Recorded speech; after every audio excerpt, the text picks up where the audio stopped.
सांगली जिल्हा मध्यवर्ती सहकारी बँकेच्या आगामी निवडणुकीसाठी प्रसिद्ध करण्यात आलेल्या मतदार यादीत औसा येणातील नोंदणी रद्द झालेल्या तसेच आवश्यक पात्रता पूर्ण न करणाऱ्या मतदान प्रतिनिधींचा समावेश झाल्याची शंका व्यक्त करण्यात आली आहे।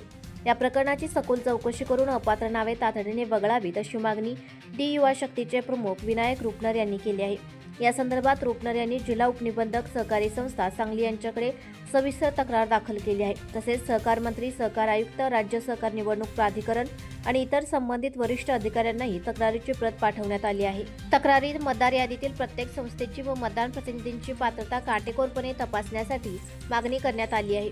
बँकेच्या उपविधीनुसार किमान 2 वर्षाचे सदस्यत्व, प्रतिनिधी नियुक्तीचा वैध ठराव आणि संबंधित कागदपत्रांची पडताळणी करण्यात यावी असेही नमूद करण्यात आले आहे। मतदार यादीत अपात्र संस्था किंवा नियमबाह्य प्रतिनिधींचा समावेश झाल्यास निवडणूक प्रक्रियेच्या पारदर्शकतेवर प्रश्नचिन्ह निर्माण होऊ शकते।